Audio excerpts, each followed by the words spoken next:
صورت خاص میخوایم در مورد افرادی صحبت بکنیم که به صورت تحصیلی یا از طریق دکترا یا از طریق حالا ارشد و روش های دیگه میان مهاجرت میکنن و اون حسی که من خودم داشتم اون موقعی که اولش مهاجرت کردم این بودش که چرا من دارم دکترا میخونم، مثلا خیلی سخته برام و وسطش داشتم فکر میکردم که اصلا برم، چون ما قصد نهاییمون اینه که اقدام بکنیم برای اقامت دائم دیگه. من وسط دکترام این حس رو داشتم که خب من اصلا دیگه دوست ندارم دکترا بخونم، میخوام برم اقامت کنم برای اقامت دائم، میخوام برم برای اقامت دائم اقدام بکنم و این ناامیدی باعث شده بود که خب خیلی حس بدی داشته باشم و میخوایم این قسمت در مورد این صحبت بکنیم که چرا دکترا اصلا به درد میخوره و چه مواردی هستش که ازش استفاده میشه، لزوما حتی اگر که بعداً شما یه کاری رو ادامه ندید که مربوط به پی اچ دیتون یا مربوط به اون دکترا اون تحصیلی باشه که در ابتدا داشتید.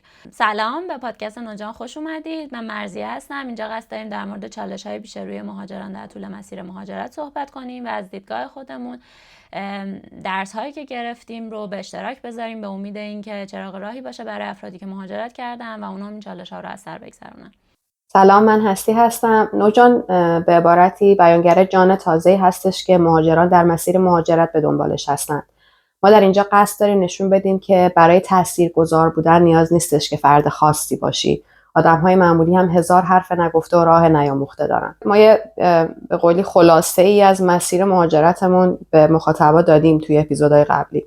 اپیزود 5 یا 6 بود که صحبت کردیم راجبش.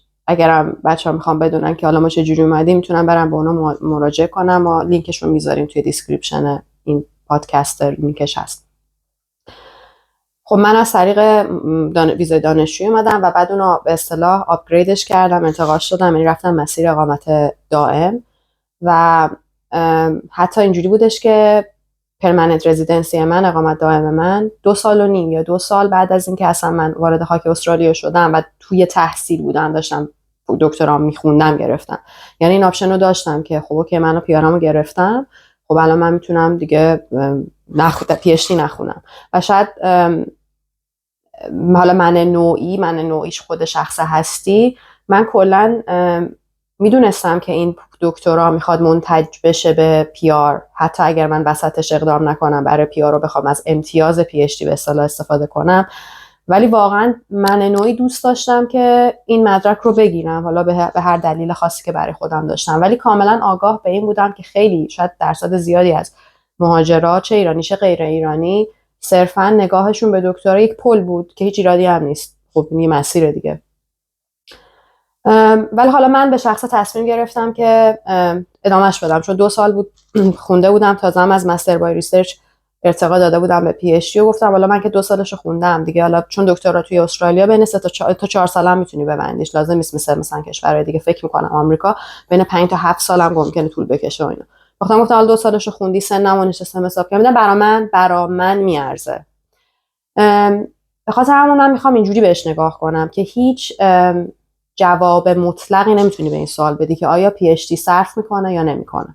مسلماً اگر تو برگردی به خودت و به قول حرفی که تو زدی مرزی اولش که بیشتر ما میخوایم فقط استفاده کنیم برای اومدن به مثلا تونستن امتیاز گرفتن برای اقامت دائم، دیگه بحث صرفه براتون مطرح نیست. خب یه پلیه، تو 4 سال روش راه دیگه ای نداری، خب این بهت میخواد یه امتیازی بده که تو استفاده کنی برای اقامت دائم. ولی اصلا به حرف قبلی که کاملا بستگی به شرایط تو داره، یعنی تو چی میخوای، یعنی مسیری که تو برای خودت پیش بینی کردی تا حدی چیه.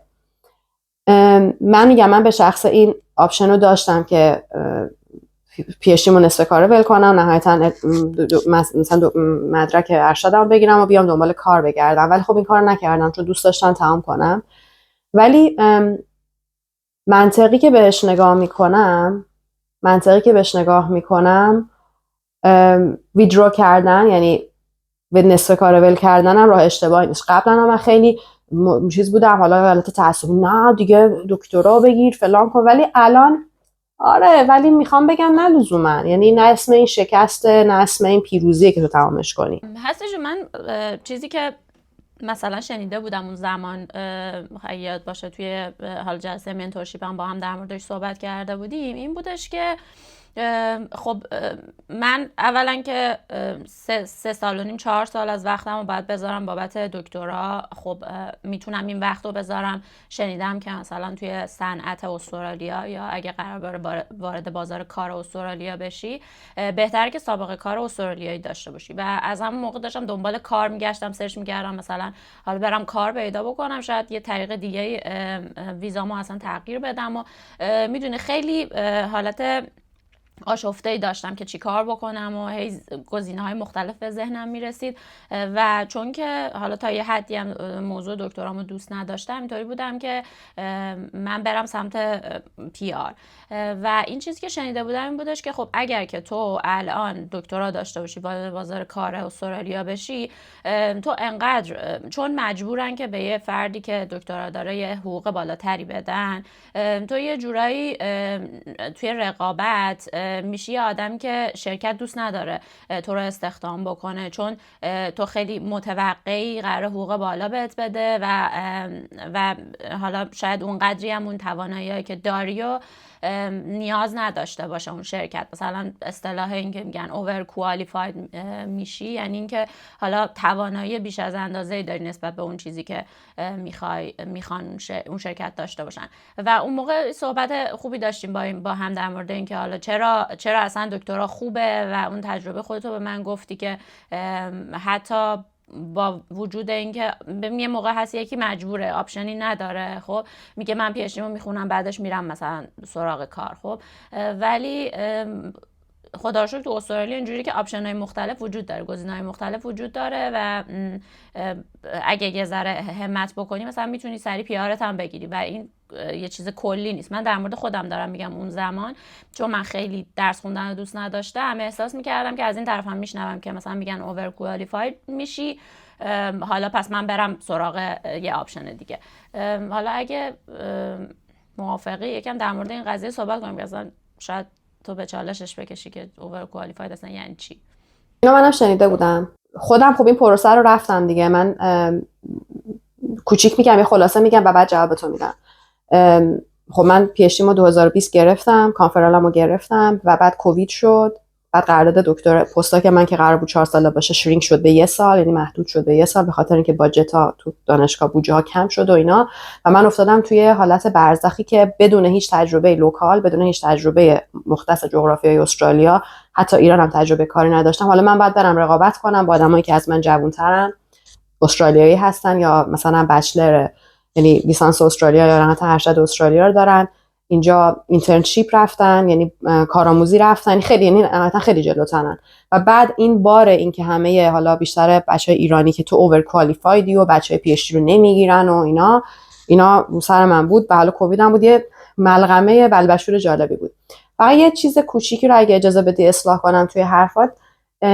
شرکت ها مجبور نیستن به بچه پی اچ دی بیشتر پول بدن، منتها این به قولی قانون نانوشته است. یعنی با این شرطی شدگی، با این بایاس به اصطلاح میان وارد پروسه مصاحبه میشن که میگن آقا اینی که مثلا احتمالا خب پی اچ دی بخونی جوانتر نیست، یعنی یه کاندیدای نسبتا مچوری، یعنی به قولی سنت بالاتره، یا آدمی هستی که سنت بالاتره و احتمالاً میخوای تقاضای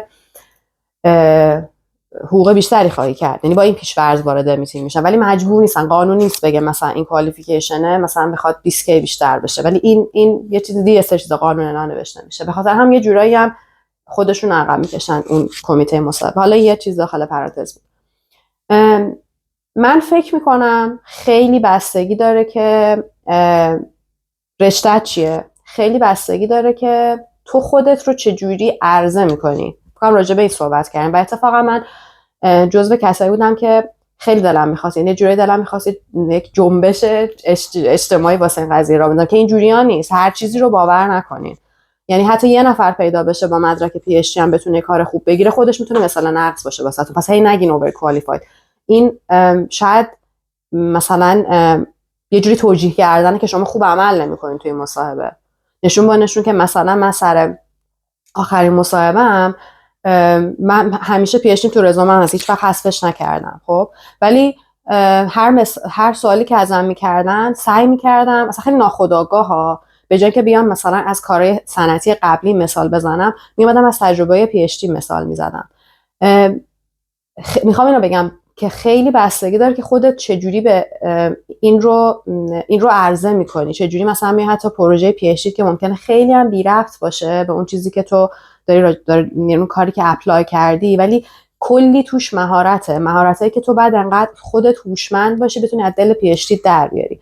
من پی اچ دی مثلا یک پی اچ دی عجیب و غریبی بود. حالا نمیخوام برام وارد تزم بشم و دکترام بشم، ولی اصلا یعنی خودم میگفتم اصلا کی تز منو میخونه، ولی وقتی این یه نگاهه بهش که کی تز منو میخونه اصلا میخواد خاک بخوره، شاید خیلی تزام این شکلی باشه، ولی یه نگاه هم بهش اینه که همیشه اینجوری نگاهش میکنم که میگم بابا این تز دکترا نشون دهنده اینه که تو میتونی اول یک مشکل رو شناسایی کنی، دو این مشکلی که شناسایی میکنی کسی تا حالا بهش پاسخ متقنی نداده، یعنی جوابش هنوز به صورت شفاف وجود نداره، تو یک مسیر رو واسش چیدی، اصطلاحاً رودمپ براش ایجاد کردی و بعد اومدی یه سولوشنی دادی، یه پاسخی به این دادی که نوعه. خب حالا هر چی میتونه باشه، این نشون میده این آدم توانمنده. حالا لزوما ممکنه اون پروژه‌ای که این کار کرده ربطی نداره به مثلا کاری که تو اپلای میکنی، ولی کلی توش مهارت مدیریت زمان، مهارت مدیریت شخصی، مهارت این که تو خب بچهای پی اچ دی ما میریم کنفرانس صحبت میکنیم، یعنی باید بریم، خب جزء ریکوایرمنت همونه، خب میتونه صحبت کنه، میتونه چیز بنویسه. الان مثلا توی شرکت‌های مهندسی مشاور که من تو جا کار کردم و کار فعلیم حالا مهندس مشاوره نیست، ما دائم داریم ریپورت می‌نویسیم. خب و این ریپورت نوشتم همیشه فکر کردم که یعنی به انگلیسی دیگه قاعدتاً فکر می‌کردم که مثلا من که زبان انگلیسی زبان دوممه نمیتونم خوب بنویسم، ولی اینجوری نیست. گاهن ریپورت الان که دیگه کلی مثلا همون چت جی پی تی میتونه خیلی بهت کمک کنه، یا مثلا گرامرلی بود تو دانشگاه میتونه خیلی بهمون کمک بکنه که غلط املایمون. یعنی مهمون که تو چه جوری بنویسی، مهم نیست که زبانه چی، یعنی به زبانه نیست. من انگلیسی زبانه میگم که افتضاح می‌نویسن. خب و اما تو پی اچ دی خب دیگه یه دونه تز چند 10,000 کلمه داری می‌نویسی، کم چیزی نیستش که. این مهمه که تو خودت رو، یعنی خودت رو چجوری عرضه کنی، یا به اصطلاح اینو چجوری کامیونیکیت کنی، خودت چجوری پروموت کنی، چجوری راجبش صحبت کنی. پس به خاطر همین فکر می‌کنم یه افسانه است.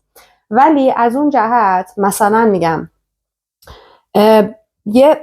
پی اچ دی من صرفا این شکلی نبود. پی اچ دی من خیلی اونجوری تکنیکی نبود و یه چیزی بود فقط یه پروژه پی اچ دی بود. ولی بچه‌ای که مثلا دارن توی زمینهای تک کار میکنن، مثلا مهندس نرم افزارن و اینا، این که بخوای یه دیدی رو به دست میارن، یه دید تخصصی رو به دست میارن، ولی یه چیزی رو از دست میدن و اون دید کلی بینیه.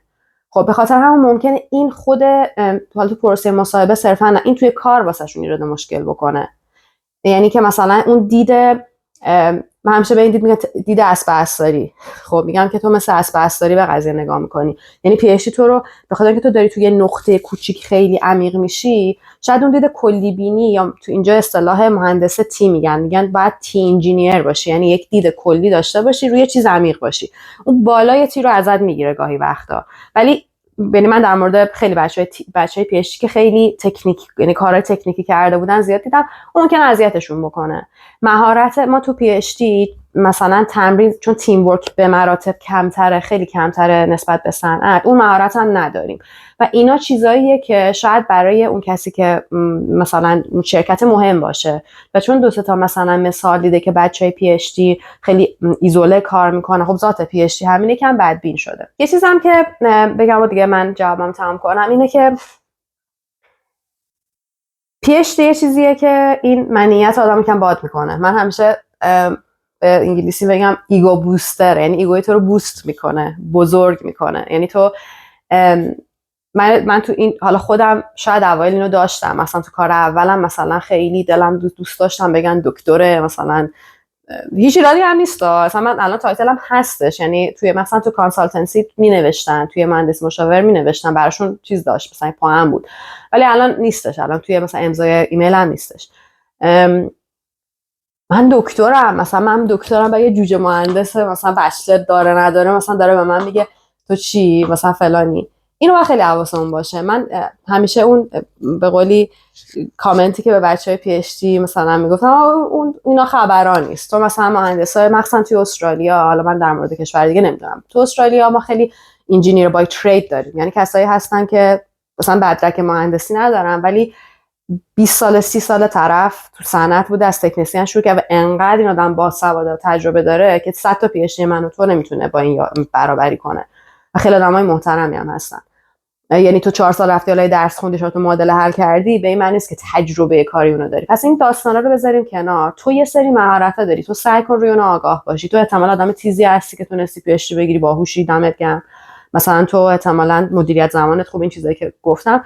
بدون کجا قرار گرفتی، یعنی این ایگو تو کلا بذار کنار، چه پی اچ دی چه نباشی، چون این آدما حس میکنن. من قشنگ اینو مطمئنم که تو دهنتو که باز میکنی، از لحن صدات، از انتخاب کلماتت متوجه میشن و این میدونی آدمای موجود هوشمندی هستین دیگه. این حواستون به این منیت باد کرده باشه. پی اچ دی ما قبلا تو لینکدین راجع بهش صحبت کردیم. من هیچ وقت نمیام قایمش کنم خب یه چیزی بوده خوندم، چطور مثلا لیسانسی بوده که گرفتم، چه ایراد داره. خب یعنی که بخوام به عنوان یک هویت بهش نگاه کنم که من دکتر هستم فلان، نه.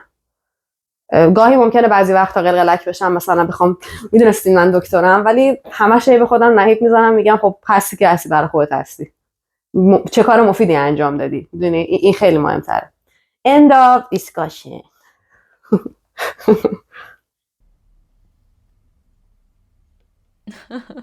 خب خیلی ممنونم از اینکه ما رو شفاف کردین و ما رو روشن کردین.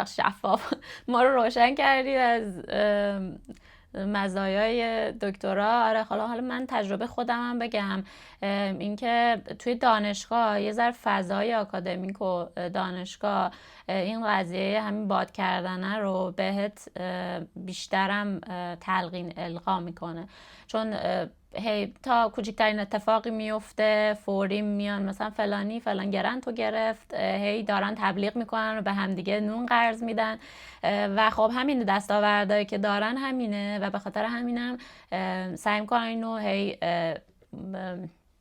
مطرح بکنن و تبلیغ بکنن و این باعث میشه که یه موقعی آدمایی که تو فضای آکادمیک میمونن این حس رو داشته باشن دیگه، که طبیعی هم هستش که خب من خیلی آدم مهمیم، من مثلا دکترا دارم، دکتر فلانی هستم و اینا، و یا مثلا فلان گرنت آوردم و فلان درآمد واسه دانشگاه آوردم.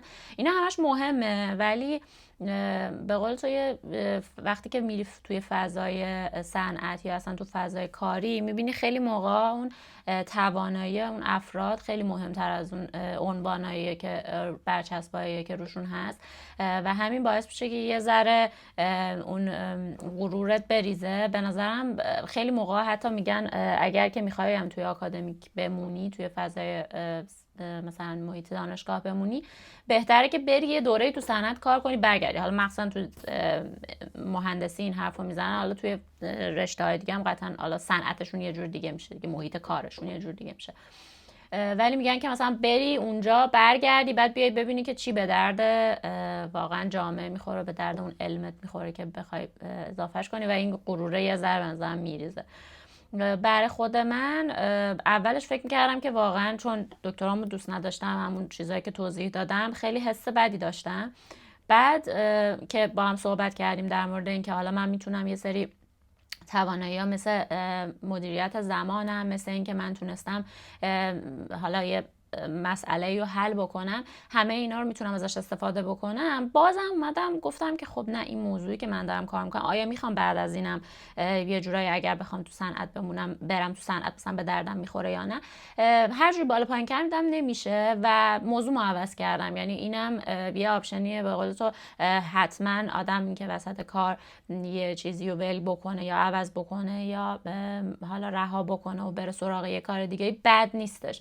من به این نتیجه رسیدم که حالا مثلا بر فضایی که دارم کار میکنم خیلی دوست ندارم در آینده و حتی توی مثلا 2 سال آینده تو دکترام این کار رو انجام بدم.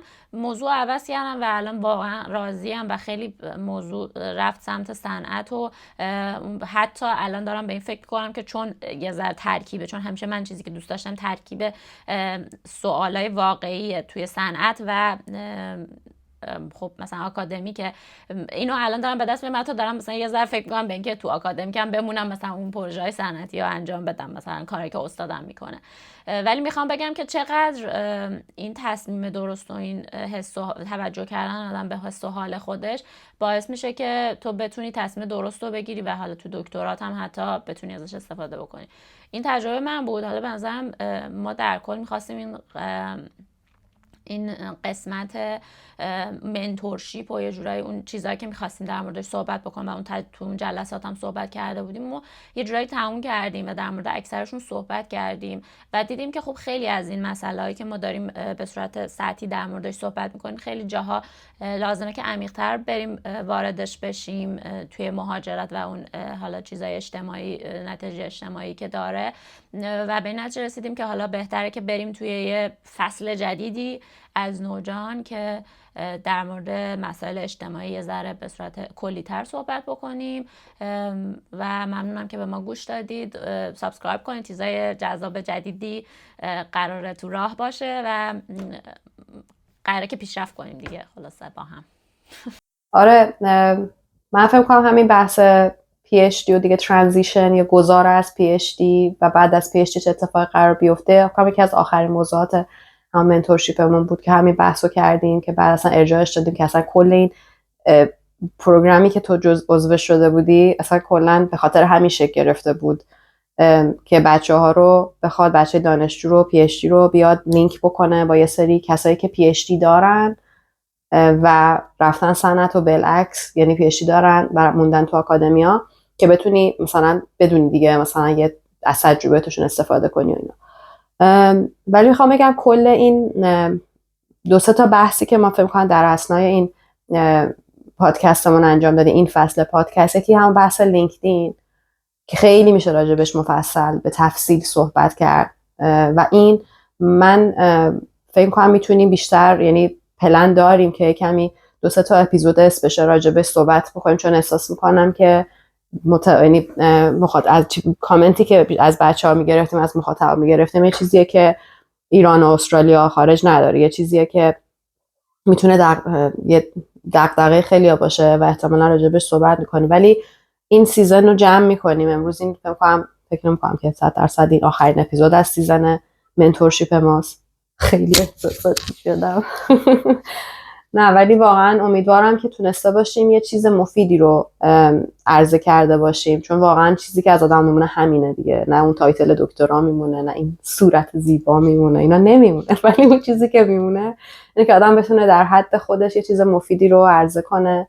تایم گذاشتیم براش، از امکاناتی که داشتیم. خب کار اولمون بوده، قاعدتا خیلی کم و کاست زیاد داشته. من اولین بار بود تو عمرم مثلا نرم افزار ادیت ویدیو میدیدم، ولی خب همکاری خیلی خوبی بود. من خیلی خوشحالم که مثلا تونستیم این سیزن رو جمع کنیم و بله میخوایم بیشتر با رویکرد اجتماعی پادکستمون ادامه بدیم.